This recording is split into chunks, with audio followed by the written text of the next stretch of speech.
के बच्चे हैं उनको हम बताना चाहेंगे कि उनको जीएस में कुछ नहीं तैयार करना है, उनको प्राचीन इतिहास, मध्यकालीन और जो आधुनिक इतिहास है वो तैयार करके जाना है।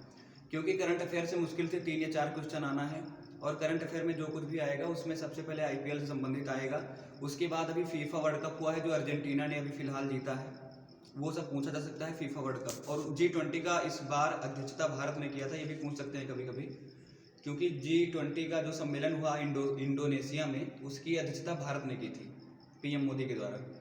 तो ये सब क्वेश्चन करंट अफेयर में जो कि ज़्यादा पूछे जा सकते हैं, या फिर हाल ही में जो भारत द्वारा खेली गई सीरीज है क्रिकेट से संबंधित, वो पूछी जा सकती है।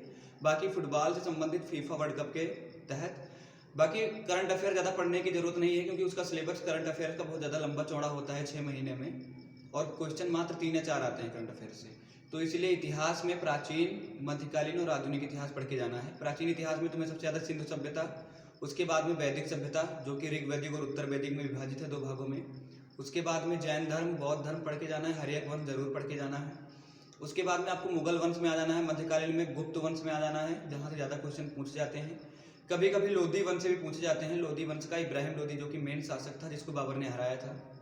इसके बाद कभी कभी पूछ सकते हैं, अगर तुमसे क्वेश्चन पूछेंगे तो अलाउद्दीन खिलजी के बारे में, जो खिलजी वंश का शासक था अलाउद्दीन खिलजी, और तुगलक वंश का जो शासक था फिरोज शाह तुगलक और मोहम्मद बिन तुगलक, इनके बारे में पूछ सकते हैं, जो कि हमारे सम्राट हुए हैं देश में। अशोक की बात की जाए तो मौर्य वंश का शासक अशोक था, जो कि चंद्रगुप्त मौर्य के बाद में बना था। चंद्रगुप्त मौर्य के बाद बिंदुसार, उसके बाद अशोक। तो अशोक के बारे में उनका शिलालेख, स्तंभ लेख, ये सब पूछ सकते हैं। या फिर उनकी लिपि किसने पढ़ी, किस भाषा में, उनकी किस लिपि थी, कौन सी भाषा में, वो पूछ सकते हैं।